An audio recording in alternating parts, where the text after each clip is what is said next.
Muy bien. Entonces, ya que estamos por lo menos en la tercera parte, un poco más de la tercera parte, vamos a empezar continuando con el tercer trimestre y dejaremos algunos mensajes para el final, cuando ya espero estén pues la mayoría. Vamos entonces a empezar viendo directamente la actividad y luego vamos a ver algunos videos para complementar.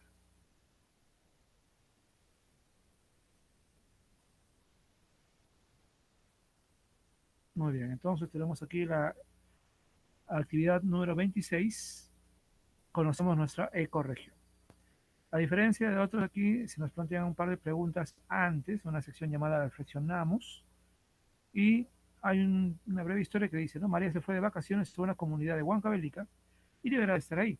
Ella extraña comer las frutas de su ciudad y se ha dado cuenta de que en este lugar la producción y venta de frutas es escasa en las bodegas y ferias.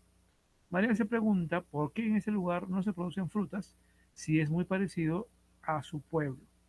Para ayudar a responder las interrogantes de María, acá se pide que ustedes conversen con sus padres, pero yo quisiera saber, a ver, esta pregunta, ¿no? ¿Siempre se ha sembrado lo mismo en la comunidad? ¿Por qué podría haber cambios en la siembra de alimentos? Yo les planteo a ustedes esa pregunta. ¿Por qué creen que podría haber entre los agricultores o empresarios que tienen cultivos cambiar un producto, de cultivar un producto y cambiarlo por otro? O de repente tiene que ver con otra cosa, otro factor. ¿Qué creen ustedes que podría ir ahí como respuesta? ¿Qué sugerencias tienen?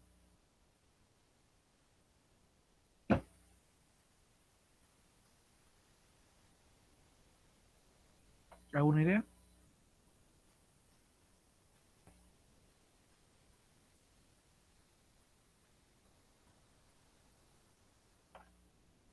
Vamos, ¿alguna idea, alguna sugerencia, alguna posibilidad? ¿Por qué podría haber cambios en la siembra de alimentos de un tiempo a otro?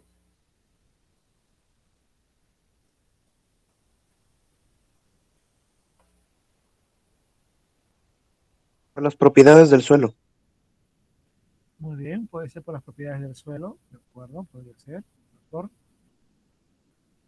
muy bien, ¿alguna otra idea?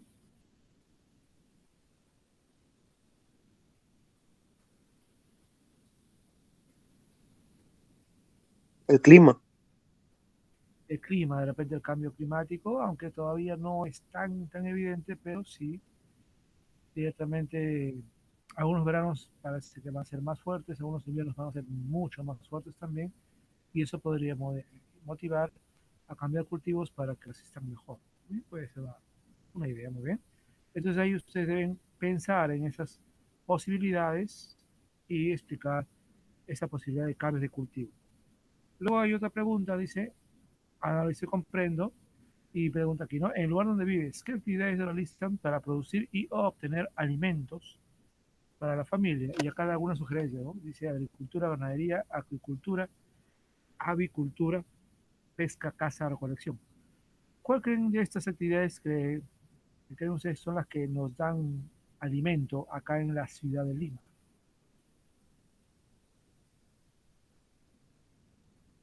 De repente hay una que no está acá mencionada, ¿no? También.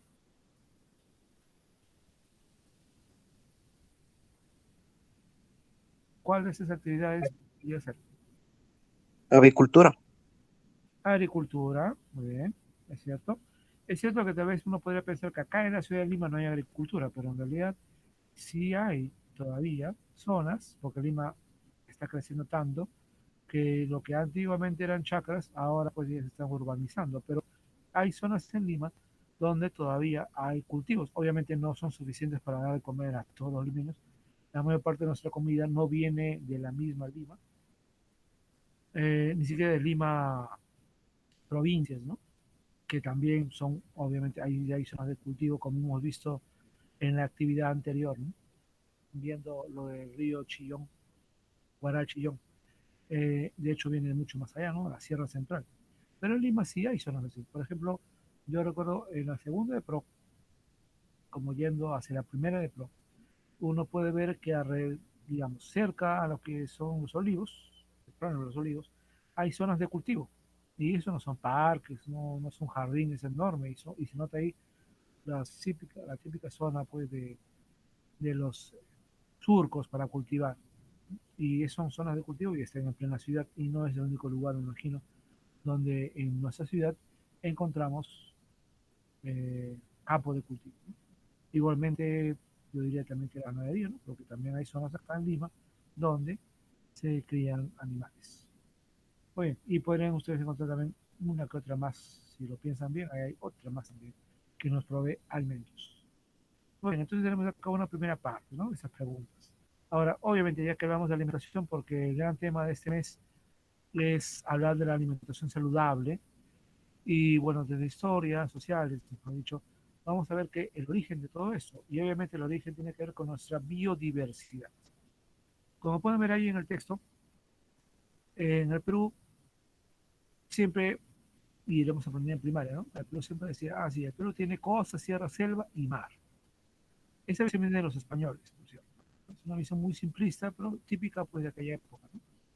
Eh, pero muy simple, para hablar de nuestra biodiversidad, ¿no? Es decir, costa, sierra y selva es quedarnos cortos. En los años 40 del siglo XX, Javier Purgal Vidal, un geógrafo, propuso, tomando en cuenta la altura, que el Perú no tenía tres regiones naturales y el mar, sino que tenía ocho. De repente lo estudiaron en primaria ustedes alguna vez. Y bueno, esa visión interesante, pero también ya superada por otra, que es la que ustedes ven ahí de Antonio Brac. Antonio Brac, peruano, ecólogo, llegó a ser primer ministro del Ministerio del Ambiente, incansable autor, también tiene una página web, aunque él ya falleció hace años, pero una página web donde daba a entender todo lo que él escribía, porque escribió libros también sobre la ecología y el medio ambiente peruano. Y él propuso en los años 70, 80, que el Perú no tenía 8 regiones naturales, sino que tenía 11 ecorregiones. Bien, esa información está en su libro, por cierto, y la primera parte de lo que vamos a ver está en la página 154 y 155. ¿Bien? Pero primero que todo hay que recordar que es una ecorregión, y esta información viene de un libro del Ministerio del Ambiente, que es más para la ciencia de ambiente, pero que tiene una definición que sí nos sirve. Dice, una ecorregión es un área geográfica que se caracteriza por sus condiciones bastante homogéneas en lo referente al clima, los suelos, la hidrología, la flora y la fauna, y en donde los diferentes factores actúan en estrecha interdependencia. Entonces, eso quiere decir que una ecorregión es una zona ecológica donde clima, suelos, hidrología, o sea, el agua, flora y fauna, todos sí están unidos de manera interdependiente. Y dice además que es delimitable geográficamente y distinguible de otras con bastante claridad. Entonces aquí el criterio no es la altitud, como lo planteaba antiguamente a Urga Vidal, sino las características propias de esa interdependencia que hay entre clima, suelos, hidrología, flora y fauna, la que crean la que definen una ecorregión. Ahora, nuestro país es un país biodiverso y es más que biodiverso, es uno de los países con mayor biodiversidad a nivel mundial. Nuestro país es un país mega diverso.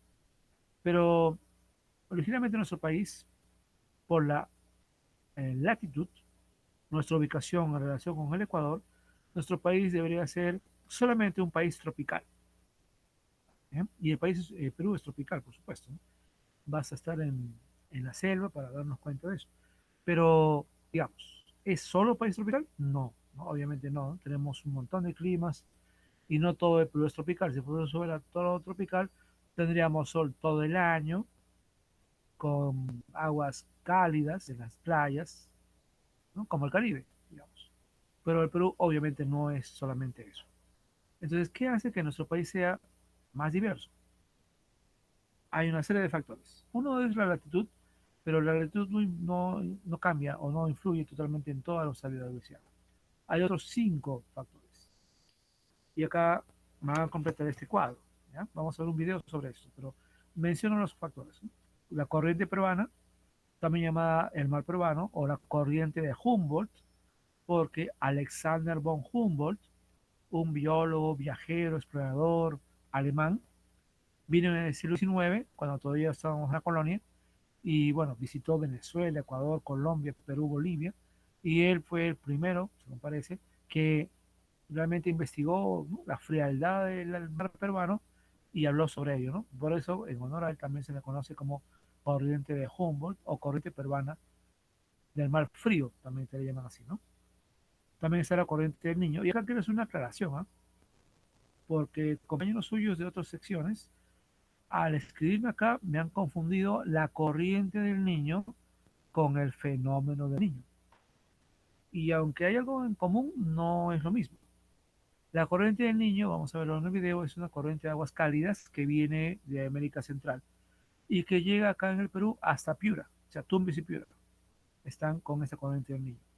Entonces, cuando uno va a la playa en Tumbes y Piura, va a encontrar aguas más cálidas, más agradables, ¿no?, para bañarse, que si uno va pues acá, ¿no?, a Barranco, a Miraflores o Callao, ¿no?, que son aguas frías. Entonces, esa es la corriente del Niño, que influye en que haya lluvia y también, por tanto, más temperatura en Tumbes y Piura, ¿no? Por eso mucha gente en el invierno acá se vaya porque es más agradable. Y es la verdad muy bonito. Yo he estado en Piura y en Tumbes y les puedo decir que es genial. Pero no es lo mismo el fenómeno del Niño.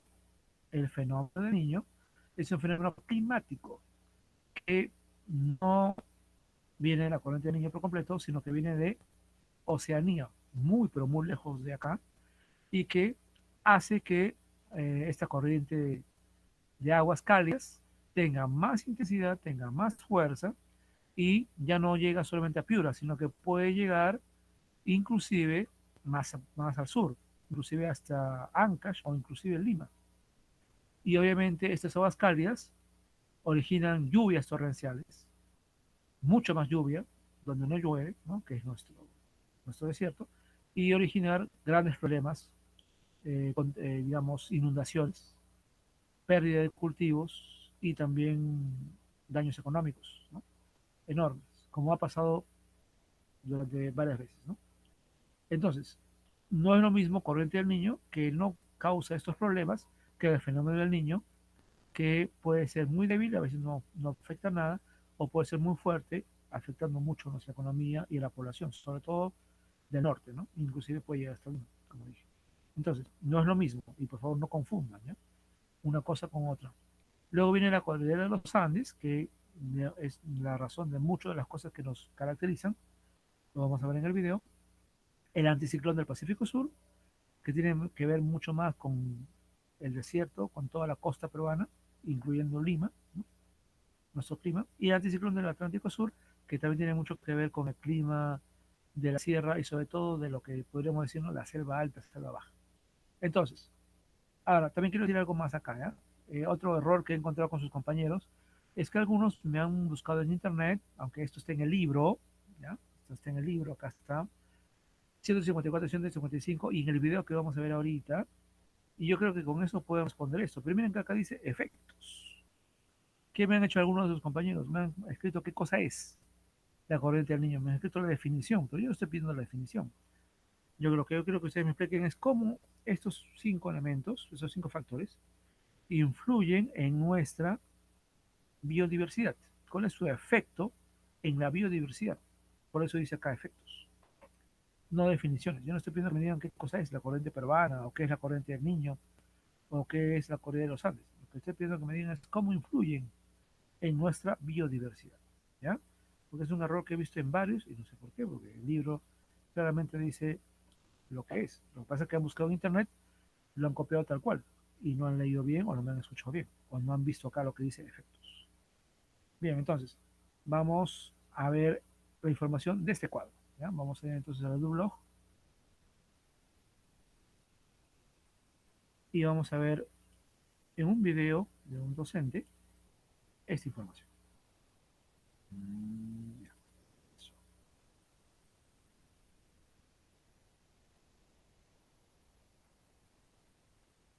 Y vamos a intentar también ver otro video sobre eh, las ecorregiones para conocer un poquito de ellas. Muy bien, entonces este es el video, factores de la diversidad en el Perú, por eso tiene ese título, así que vamos a ver.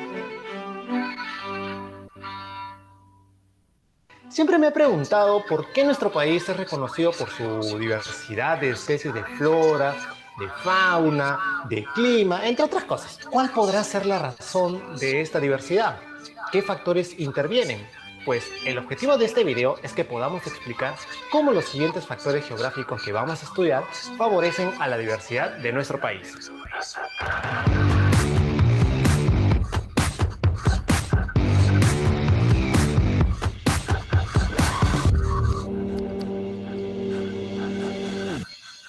El Perú se encuentra en una zona tropical, cercana a la línea ecuatorial, entre los 0 grados y los 18 grados de latitud sur aproximadamente. Esto hace que las estaciones no sean marcadas y los cambios más notorios que se dan van a depender de la altitud, de la nubosidad y las sombras que proyecta el relieve. Las masas de aire son las que transportan humedad y calor. Hay 3 masas de aire que son fundamentales para la diversidad de nuestro país. La primera, el anticiclón del Atlántico Sur. Es una zona de alta presión que produce vientos húmedos que recorren el Atlántico hasta la zona oriental. De ahí se explica la presencia de nubosidad y abundantes precipitaciones. La segunda, el ciclón ecuatorial, es una masa de aire tibia y húmeda de baja presión y que rodea la zona ecuatorial. Y la tercera, el anticiclón del Pacífico Sur, es una zona de alta presión, empuja grandes masas de aire frío por todo el Pacífico, de sur a norte, y constituye, junto a otro factor, la pieza clave de la biodiversidad de nuestro mar. La cordillera de los Andes es la cadena montañosa más larga del mundo y la segunda más elevada.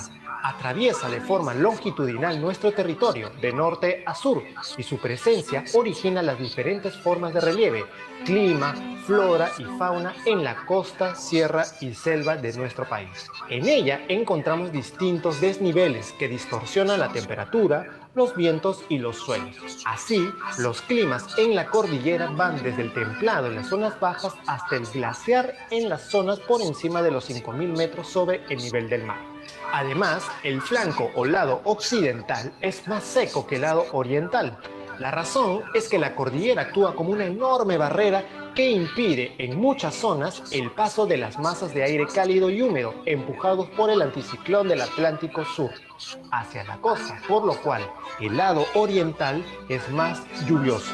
Por último, es tan importante la presencia de la cordillera de los Andes que favorece el origen de las 3 grandes cuencas por las que fluyen todos los ríos del Perú: la del Pacífico, la del Amazonas y la del Titicaca.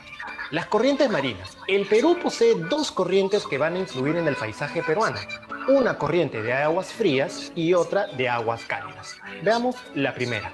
La corriente de Humboldt o corriente peruana tiene una temperatura promedio de 15 grados centígrados y un recorrido de sur a norte. Esta característica, sumada a que nuestro país se ubica en una zona tropical, favorece la aparición de 2 fenómenos naturales: el fenómeno de inversión térmica y el fenómeno de afloramiento. El fenómeno de inversión térmica es una característica de la atmósfera que se da cuando la temperatura del aire, en vez de descender mientras subimos en altura, va descendiendo cada vez más. De ahí pues que ciudades como Lima tengan mañanas muy frías y húmedas, con su característico cielo color panza de burro, sobre todo en los meses de invierno, y propicie la aparición de ecosistemas propios de la costa, tales como las lomas. Y por último, el fenómeno de afloramiento también es propio de nuestro mar y ocurre cuando suben desde las profundidades del océano aguas frías, ricas en nutrientes y sales minerales que constituyen la base de la cadena alimenticia, desde el plancton hasta las aves guaneras y los mamíferos. Y la segunda corriente marina, la corriente del Niño, se encuentra al norte de los 5 grados latitud sur y abarca las regiones de Tumbes y Piura. Sus aguas cálidas de recorrido de norte a sur le dan a esta zona norteña condiciones de clima tropical, con más de 25 grados de temperatura todo el año, escasas neblinas, abundantes precipitaciones, menor productividad de sus aguas por la falta de nutrientes y favorece el desarrollo de manglares en las desembocaduras de sus ríos. Cuando los vientos del anticiclón del Pacífico Sur se debilitan, ocurre el fenómeno llamado El Niño, lo que provoca que las masas de agua cálida avancen hacia el sur, creando condiciones similares a las del mar tropical en la zona de influencia de la corriente peruana. La dirección que recorren tanto la corriente de Humboldt como la corriente de El Niño depende de la fuerza de los vientos que ya hemos mencionado. Espero que este video te haya gustado. Si es así, dale pulgar arriba y suscríbete para más. Nos vemos en una próxima Gaveta de Historias. Adiós.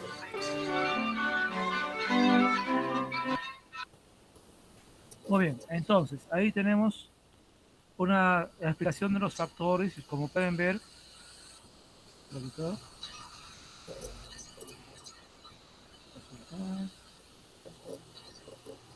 y como pueden ver,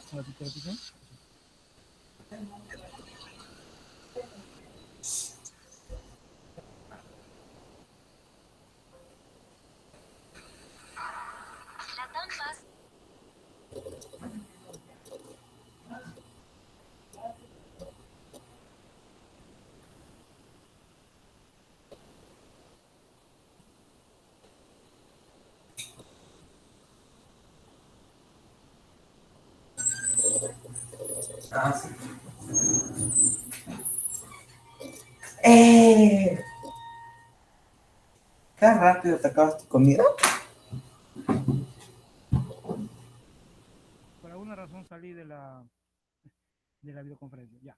Entonces, el video que han visto entonces nos muestra las razones de la biodiversidad y como dije ahí, el profesor, cada elemento está explicando cómo influye.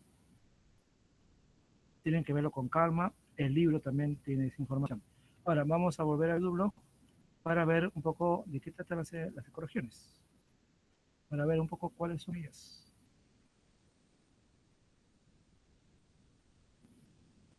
Bueno, ahí un momento vamos a ver el mapa. Y está este. Vamos a ver este.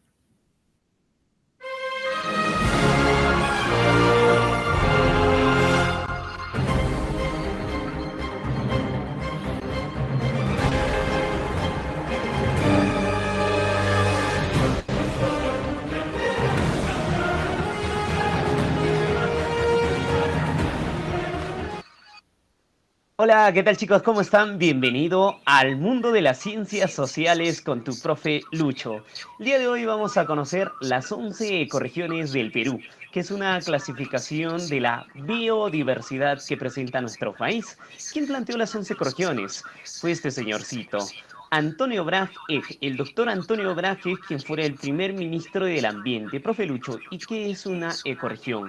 Una ecorregión es un área geográfica que tiene características bastante homogéneas con respecto a la flora, con respecto a la fauna. Este concepto lo extraemos de la enciclopedia Ecología del Perú, que fuera planteada justamente por Antonio Brahe y Cecilia Mendiola Vargas. Profe Lucho, ¿y cuáles son las ecorregiones en el Perú? ¿Cuáles son las 11 ecorregiones? Muy bien, podríamos determinarlo en este cuadrito y podríamos distinguirlo por las macroregiones, que serían mar, costa, sierra y selva. ¿Cuántas ecorregiones son marinas? 2. ¿Cuántas son costeñas? 3. ¿Cuántas son andinas? 3. ¿Cuántas son amazónicas? 3. Y ahí tenemos las 11 ecorregiones entonces. ¿Y cuáles son las dos marinas? El mar frío y el mar tropical. ¿Cuáles son las costeñas? Desierto del Pacífico, bosque seco ecuatorial y el bosque tropical del Pacífico. Si te quieres acordar, desierto, bosque, bosque.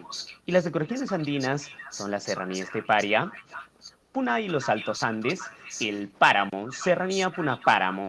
Y las ecorregiones amazónicas son 3 también, la selva alta, la selva baja y la sabana de palmeras. En la selva baja también se le podría conocer como bosque tropical amazónico.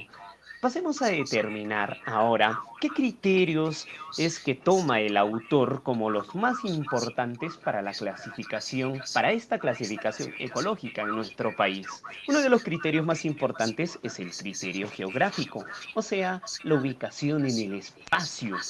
Y justamente para eso tengo el mapita y vamos a reconocer las 11 ecorregiones en el espacio. Sabemos que tenemos las dos marinas. Esta primera ecorregión se llama Mar Frío, que está ubicado por debajo del paralelo 5 hasta la parte central de Chile y está determinada por la corriente peruana o de Humboldt, que tiene características particulares, se podría decir, presenta aguas frías, presenta el fenómeno del afloramiento, radiación solar, También presenta una alta salinidad, haciendo que esta zona presente una abundante riqueza de fauna principalmente y por qué no decir de flora. La ecorregión número 2 se ubica al norte del paralelo 5 que llega hasta Baja California en Estados Unidos. Está determinada por la corriente del Niño. Luego tenemos las ecorregiones costeñas. Esta de acá, que es la del desierto del Pacífico, que abarca hasta el paralelo 18 en la frontera con Chile. Luego tenemos la ecorregión bosque seco ecuatorial, que abarca los departamentos de Tumbes, Piura, Lambayeque, hasta La Libertad, hasta el paralelo 7 en la parte occidental y hasta el paralelo 9 en la parte oriental. Esta ecorregión es un tanto particular porque presenta dos regiones para diferenciarlos. ¿Debido a qué? Debido a la presencia de este pequeño conducto, se podría decir, que es denominado el Paso de Porocuya. Gracias a este paso, la ecorregión bosque seco ecuatorial, se podría distinguir el bosque seco del Pacífico y el bosque seco del Marañón. Gracias a quien dijimos al Paso de Porocuya, que es el paso más bajo de los Andes en nuestro país. Entonces tenemos que el bosque seco presenta dos regiones, el bosque seco del Pacífico y el bosque seco del Marañón, divididos por el Paso de Porocuya. Luego tenemos una ecorregión en el norte del Perú, al interior del departamento de Tumbes, en la región del Caucho, que es el bosque tropical del Pacífico. Ahora pasemos a las ecorregiones andinas, serranía, puna, páramo. Esta de acá, la número 6, sería la serranía esteparia, que abarca al sur del bosque seco ecuatorial hasta el norte de Chile. Luego tenemos una de las ecorregiones más populares del Perú, la puna. Al sur del Paso de Porocuya, como podemos observar la imagen, llega en realidad hasta Argentina, pasando por Bolivia y hasta el norte de Chile. Es la puna. Y la ecorregión más desconocida del Perú es el páramo, pero en realidad llega hasta Venezuela, pasando por el Ecuador y Colombia.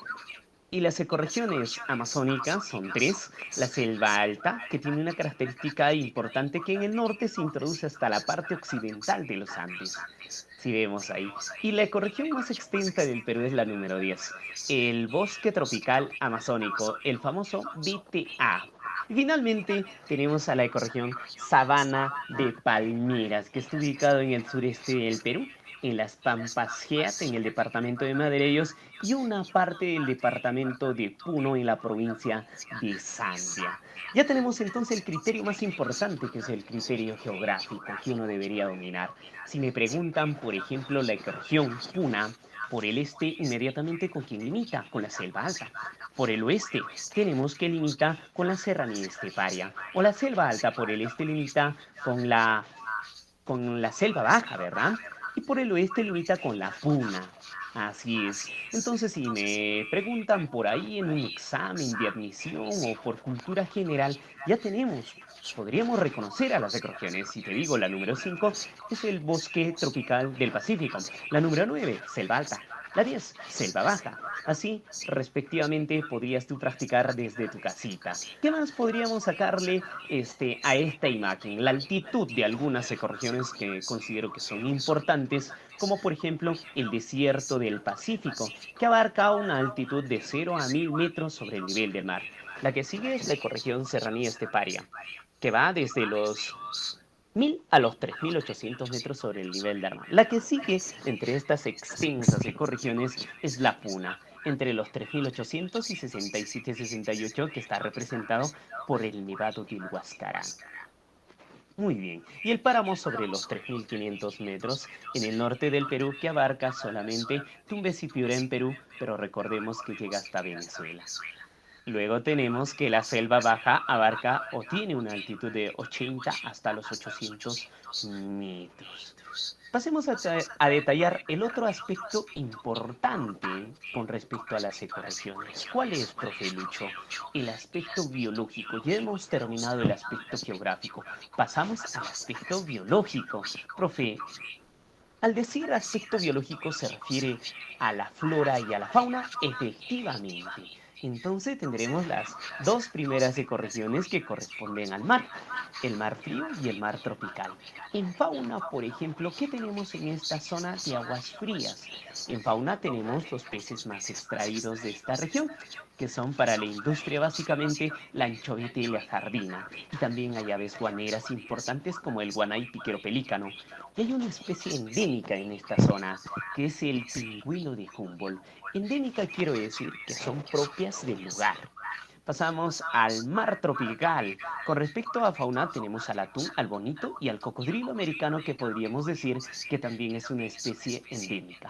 Al desierto del Pacífico, y tenemos las ecorregiones por este lado en la imagen, las ecorregiones costeñas. En el desierto no hay muchas especies de flora, de fauna que podríamos resaltar, pero si es que resaltamos el camarón y el zorro costeño.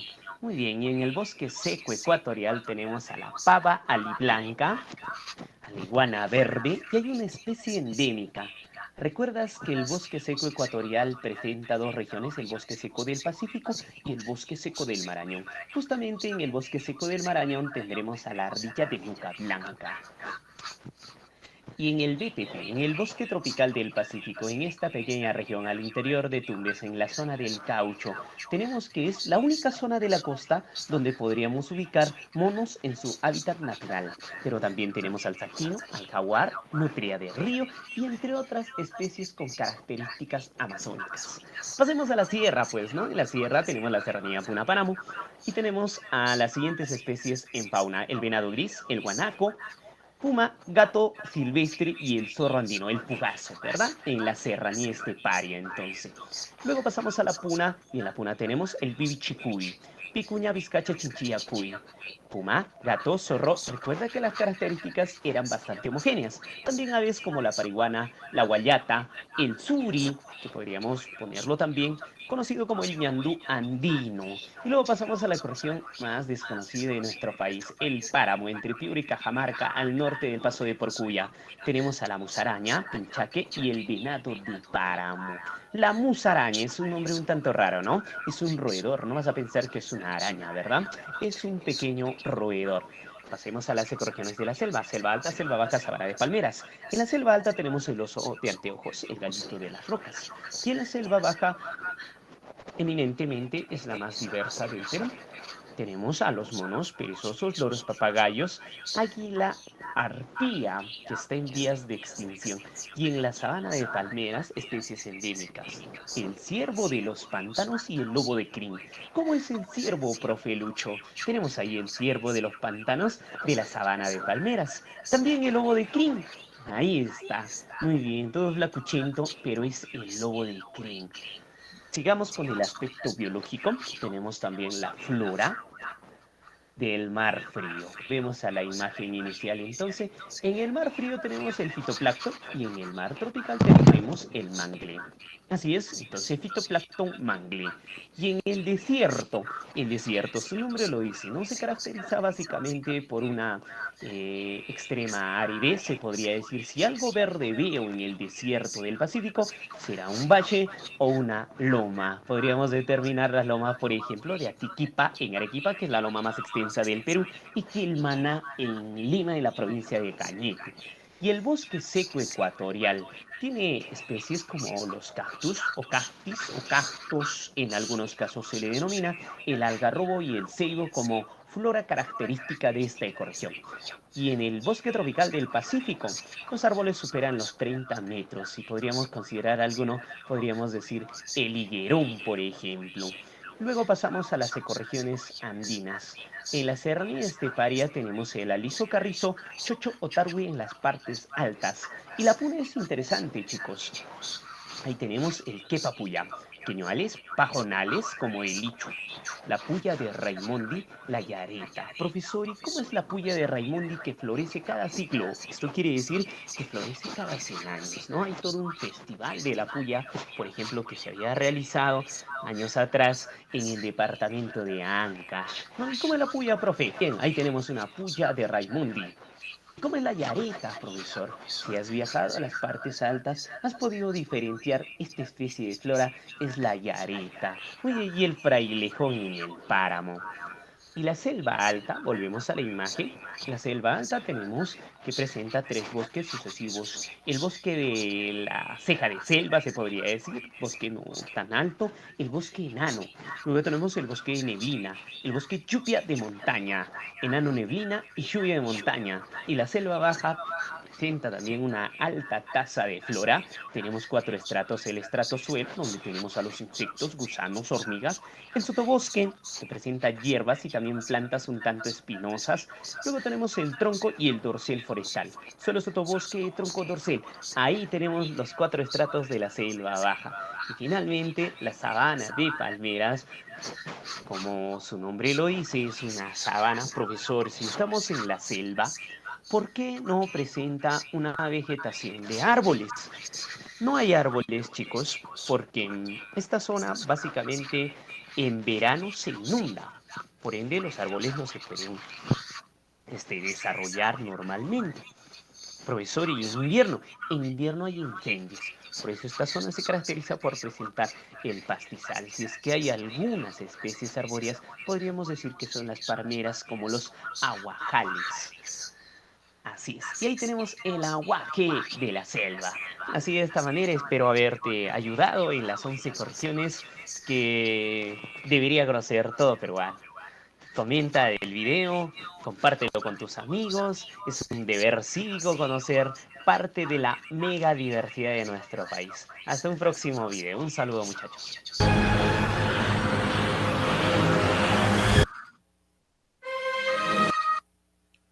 Muy bien, entonces tenemos ya lo de este video que nos da bastante información sobre las 11 correcciones.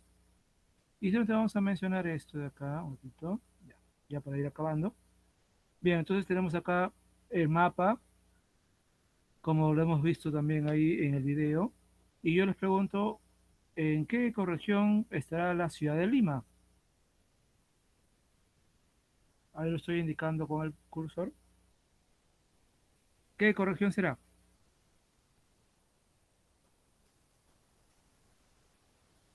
A ver, respuestas. De las 11 corregiones, ¿en cuál estamos? ¿En cuál está nuestra ciudad?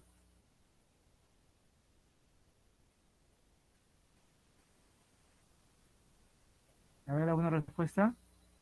Creo que no es tan complicado. Estamos al lado del mar frío.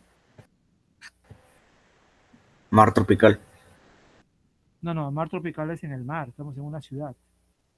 El mar tropical está en la parte norte. Mar frío de la corriente peruana. El mar frío está a nuestras orillas. Pero ¿cómo se llama nuestra ecorregión? Estamos al lado del La mar corriente frío. peruana.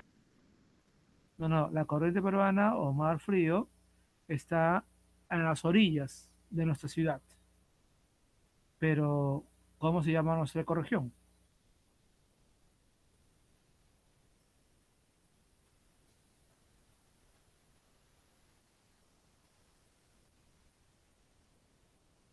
Que está al lado del mar frío.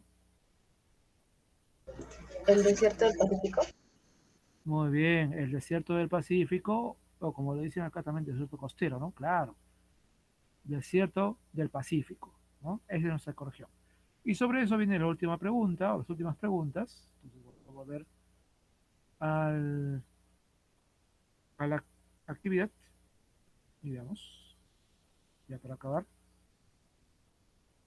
Muy bien, entonces después del cuadro que ya saben que deben completar, dice, ¿no? A partir de la lectura y con el apoyo de tu familia, identificamos nuestra ecorregión, que ya sabemos que es el desierto del Pacífico. Y dice que observa el mapa de la página 155, es el mismo mapa que acaban de ver, y la información de las páginas 162, 163, acá está la información.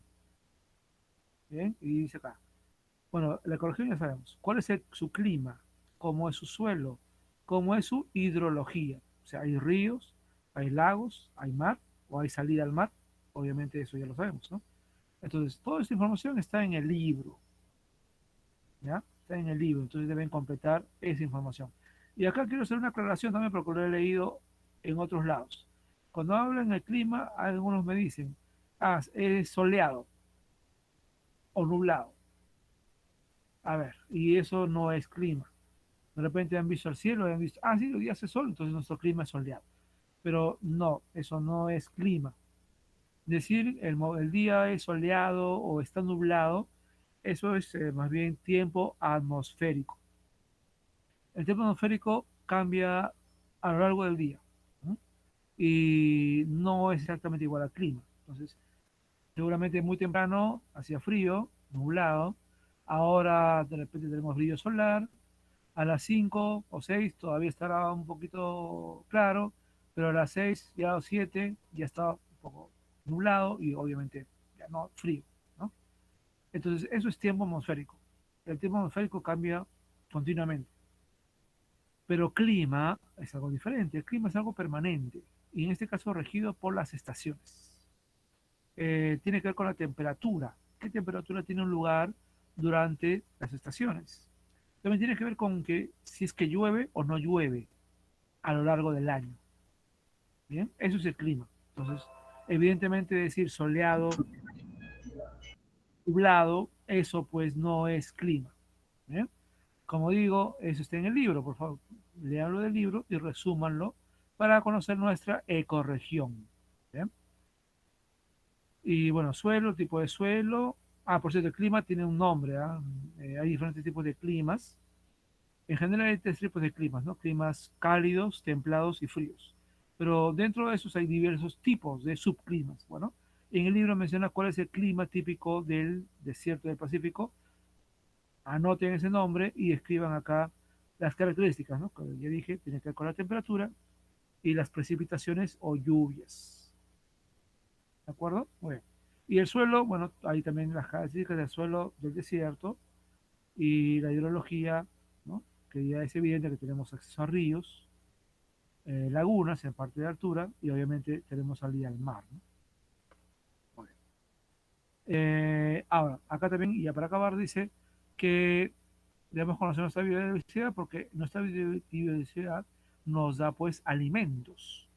Y en el caso del desierto del Pacífico, tenemos ecosistemas que si bien es cierto no hay mucha flora, como se vio en el video, sí tenemos ecosistemas interesantes acá en el Pacífico, en el desierto del Pacífico. Tenemos obviamente el desierto, donde ciertamente no hay mucho que decir, las lagunas en las zonas de altura, ¿no? Eh, los pantanos, por ejemplo, los pantanos de Villa, que no está tan lejos aquí, bueno, más o menos, en Chorrillos, un bonito lugar ecológico, no muy bien cuidado lamentablemente, pero realmente lleno de vida, sobre todo de aves, estanques, ríos costeros, ya hemos visto en la experiencia anterior, hemos hablado del río Rima, del río Chillón, la tarea vimos lo del río Chancay-Guaral, por ejemplo, ¿no? Y sabemos que hay vida, ¿no? Y hay obviamente flora. Y las lomas, como mencionó también el profesor, y por ejemplo acá no muy tan, bueno, hay muchas lomas alrededor de Lima, tal vez la más conocida pues las lomas de la Chay, ¿no? Que en esta época tienen bastante verdor y mucha gente los visita porque son lugares abiertos para caminar y conocer, ¿no? Sobre todo en esa época de pandemia, creo que mucha gente las ha visitado. Así que la costa, o mejor dicho, el desierto del Pacífico, no la costa, el desierto del Pacífico tiene ecosistemas muy interesantes. Finalmente van a completar la autoevaluación. Muy bien, antes de decir algunas cosas generales, pregunto si hay algún tipo de duda para resolver la tarea. ¿Se entiende todo? Todo claro, profesor. Gracias, Kiara. Todo claro, profesor. Gracias, Kevin.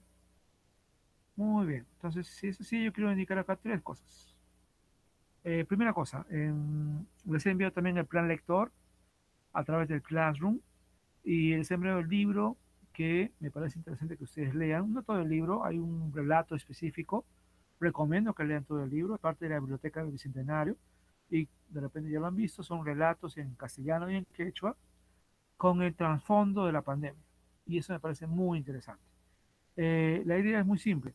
Lean el relato elegido y el párrafo que les haya parecido más interesante, más impactante, que les ha hecho pensar, reflexionar, que los ha motivado, que los ha tocado, ese párrafo lo copian y me lo envían en un Jamboard al Drive, indicando obviamente sus nombres y la visita, porque me van a llevar de todos los terceros, ¿no? Que tengo. Entonces, básicamente eso, nada más para ver, a ver qué les ha llamado la atención. Y lo importante de la literatura es pues que nos impacte, que nos deje pensando, que nos deje sintiendo algo, ¿no?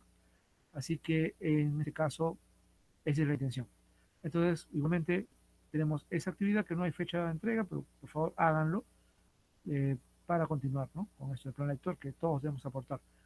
Segunda cosa, hace una semana les envié a aquellos que me deben tareas pendientes del segundo o primero o segundo trimestre, específicamente, como les prometí, lo que tenían que hacer. Y eh, tal vez sabiendo que por ahí deben también en otras áreas, he indicado de todo lo que deben, qué es lo mínimo que deben entregar. ¿Mm? Que ya no es todo, sino lo mínimo, lo básico, ¿no? Por lo menos la mitad, para poder tener yo lo necesario para evaluarlos. Así que por favor, los que me estén debiendo el primer y segundo trimestre, aprovechen esta oportunidad para tener notas, ¿ya? Porque no se sabe muy bien, aunque se dice que este año sí va a haber repitencia, y por tanto, no entregar notas sería pues ponerse la soga al cuello. Por eso, desde el primer día, siempre que ya encontré gente que me debía tareas, les he estado diciendo, y les vuelvo a decir, hagan, completen lo que falta. Pero considerando que ya nos falta solamente menos de 2 meses, porque es menos de 2 meses, entonces con mayor razón, por favor, pónganse al día para que cuando acabe todo en diciembre, tengan todas sus notas y tranquilos se vayan de vacaciones en esta área y espero también en las demás. ¿Ya? Así que hay que aprovechar esta oportunidad. No he incluido el tercer trimestre porque estamos en el tercer trimestre, así que aquellos que me deben las actividades 23, 24 y 25 tienen que hacerlas. ¿Ya? Por favor, completen eso, que es lo de hace pocas semanas. Esa es la segunda cosa que quería indicar. La tercera cosa que quería indicar es que, como ya deben saber, mañana hay asamblea y creo que justamente ha ido llegando aquí la información de esto. Y mañana en la tarde, a las 6 de la tarde, hay reunión general. Y esto justamente porque hay que ir preparándonos para volver el próximo año al colegio. En este momento el colegio no está en buenas condiciones, después de 2 años casi sin nosotros. Hay muchas cosas que hay que hacer y evidentemente los profesores, administrativos y director solitos no los vamos a poder poner el colegio listo para que empecemos en marzo. Se necesita de la colaboración de todos ustedes, que son la gran mayoría. Entonces, la asamblea de hoy es muy importante para tomar decisiones, organizarnos, reorganizarnos para comenzar a poner las bases de nuestra vuelta al colegio en marzo próximo. Entonces, es muy importante que sus papás estén, es muy importante que sus papás opinen, participen y voten. Así que yo pido, por favor, que les avisen, los presionen, les digan, les llamen la atención, les recuerden para que estén en la asamblea de mañana. Y sobre todo para que decidan, ¿no? No solamente estar ahí escuchando, viendo, sino participando, opinando y votando, porque es muy necesario. ¿Eh? Así que si queremos volver el próximo año, tenemos que comenzar ya a hacer cosas ahora. No vamos a esperar a enero, febrero para recién hacer algo. No vamos a poder y mientras no se cumplan las cosas básicas, no vamos a poder volver. Ustedes saben que hay protocolos que cumplir y sin cumplir eso, no vamos a volver. Y creo que tanto ustedes como yo queremos volver al colegio y de alguna manera, a menos, bueno, obviamente con los cambios necesarios que hay todavía en pandemia, ya volver a trabajar en el colegio y retomar, ¿no? Todo lo que estábamos haciendo. Entonces, animen a sus padres y por favor motívenlos y a participar para el día de mañana. Bien, eso es lo que quería comentar. Entonces vamos a acabar con la grabación que se le enviará en un ratito más.